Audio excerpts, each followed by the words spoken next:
Hello दोस्तों, एक नई इन्फॉर्मेशन के साथ एक मरतबा फिर आपके सामने हाजिर हूँ। पिछला वीडियो जो जेएनयू कट ऑफ के रिलेटेड हमने अपलोड किया, तो उस वीडियो में हमने डिटेल में डिस्कस किया था कि किस तरह से आपके कट ऑफ जा सकती है, किस लैंग्वेज की कट ऑफ हाई जाती है, किसकी लो जाती है। तो ये सारी चीज़ें वहाँ पे हमने डिस्कस की थी।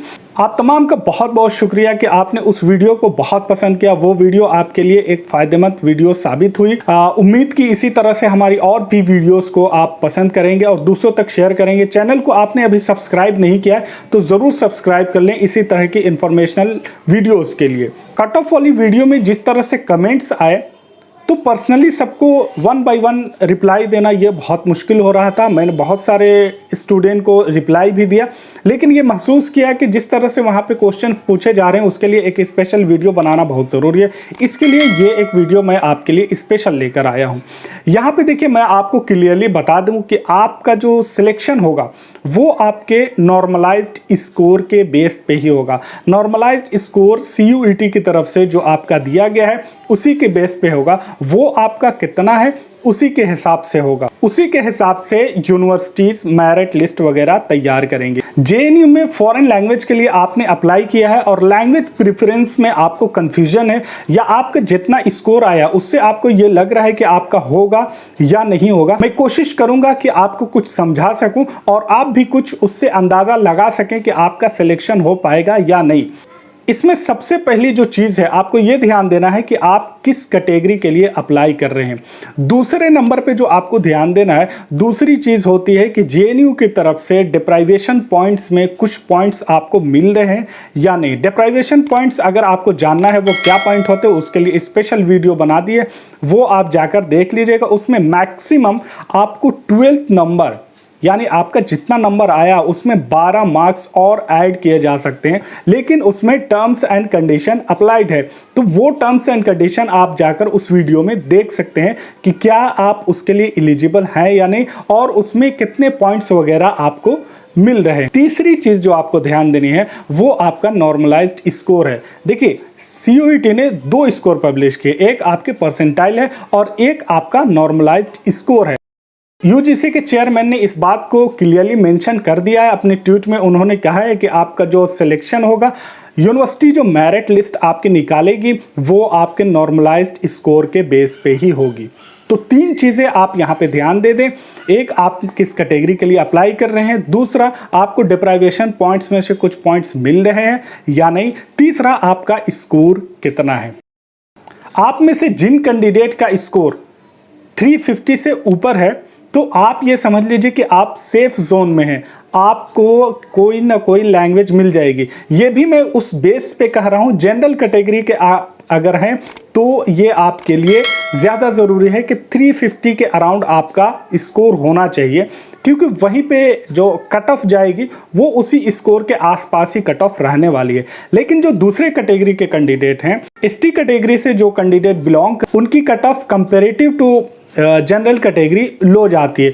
किसी लैंग्वेज में 5% का होता है, किसी में 6%, किसी में 7%, किसी में 10%, तो 10% तक के गैप भी होते हैं। तो आप अगर इन कैटेगरी से हैं, या तो ST से हैं या PWD से, तो आपका नंबर अगर बहुत कम है तो भी आपको उम्मीद रखनी चाहिए आपका एडमिशन होगा। करते हैं जनरल के बाद EWS, OBC और SC कैटेगरी के जो कैंडिडेट हैं, जो इस कैटेगरी से बिलोंग करते हैं, उनका नंबर आता है और उनकी कंपैरेटिव टू जनरल कैटेगरी थोड़ी सी कम होती है। 1% ऊपर नीचे आप वहाँ पे देख सकते हैं। जैसा कि मैंने आपको बताया कि 350 या उसके आसपास हैं आप तो आप सेफ जोन में, लेकिन इसका मतलब ये नहीं है कि जो 350 से कम है उनका एडमिशन नहीं होगा। आप ऐसा बिल्कुल मत समझे।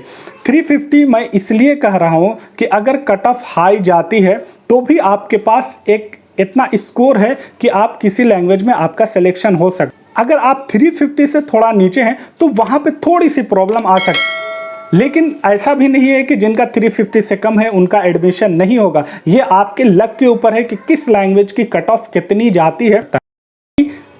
जितने भी कैंडिडेट 280 से 350 के बीच में हैं, तो जैसे जैसे उनके नंबर कम हो रहे हैं उनके चांसेस एडमिशन के कम होते जाएंगे, इस बात को आप समझने की कोशिश करें। तो आपको उम्मीद नहीं छोड़नी है। ये वीडियो मैं इसलिए नहीं बता रहा हूँ कि आपका अगर किसी का स्कोर कम है तो वो डिमोरलाइज हो जाए या उम्मीद छोड़ दे, ऐसा बिल्कुल भी नहीं। हम यहाँ पे सिर्फ और सिर्फ अंदाज़ा लगा रहे हैं कि ये हो सकता है। एग्जैक्ट जो रिजल्ट आएगा वो तो यूनिवर्सिटी पब्लिश करेगी। अब आपको इस अंदाजे के हिसाब से अपनी लैंग्वेज की जो प्रेफरेंसेस है उसको आपको डिसाइड करना होगा, ताकि आप स्मार्टली उसको ऐसा डिसाइड करें कि आपका एडमिशन हो जाए। अब स्मार्टली उसका प्रेफरेंस कैसे, जिनका स्कोर अच्छा है 350 से ऊपर है तो उनके लिए उतना परेशानी की बात नहीं है, लेकिन उन्हें भी अपने प्रेफरेंस में कुछ चीज़ों का ध्यान देना ज़रूरी है। देखिए, प्रेफरेंस में ये गलती मत कीजिएगा कि सबसे पहले अपने प्रेफरेंस में उन लैंग्वेज को रखें जिनकी कट ऑफ कम जाती है। ठीक है, आपको डिक्रीजिंग ऑर्डर में रखना है। सबसे पहले उस लैंग्वेज का सिलेक्शन कीजिए जिसका कट ऑफ हाई जाता है, जो डिमांडेड है, उसके बाद उससे कम और उसके बाद उससे कम। इस तरह से आपको प्रेफरेंस रखनी है। अगर आपको एडमिशन लेना है जर्मन में और आपने जर्मन को रखा है सेकंड नंबर पे और फर्स्ट में आपने रख दिया है अरबी को, अरबिक या फिर पर्शियन को, तो आपका एडमिशन अरबिक या पर्शियन में हो जाएगा। तो लैंग्वेज के प्रेफरेंस में आपको सबसे पहले ईस्ट एशियन लैंग्वेजेस जो हैं उनको आप टॉप पे रखिए, जैसे कोरियन हो गया, चाइनीज़ और जैपनीज़। अगर आप इसमें लेना चाहते हैं तो आपकी ख्वाहिश है तो आपको इसे टॉप पे रखिए। टॉप पे रखने का मतलब ये है कि इसमें कट ऑफ बहुत हाई जाती है। अगर आपका रैंक कम है तो आप इसे सेलेक्ट मत कीजिए, आप किसी और तीन लैंग्वेज का सिलेक्शन कर सकते हैं। लेकिन अगर आपका स्कोर बहुत अच्छा है तो इनमें आप ले सकते हैं। उसके बाद दूसरे नंबर पे आपको अगर रखना है तो यूरोपियन लैंग्वेज में से कोई एक लैंग्वेज सेलेक्ट कर लीजिए। उसमें भी आपको ये देखना होगा कि किसकी कट ऑफ हाई होती है, किसकी लो होती है। आप इस ऑर्डर में देखिए कि जर्मन, फ्रेंच और स्पेनिश, तो ये हो गया, और इसके बाद रशियन।